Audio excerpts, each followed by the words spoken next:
في أبواب بتتقفل فجأة من غير تحذير ومن غير سبب واضح، وتقف قدامها واقف مش فاهم ليه الباب اتقفل فجأة.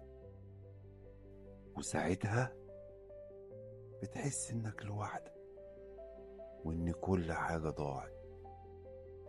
بس يمكن الباب ده لو كان اتفتح كان هيكسرك مش هينقذك. في أبواب بتتقفل مش عقاب، دي رحمة.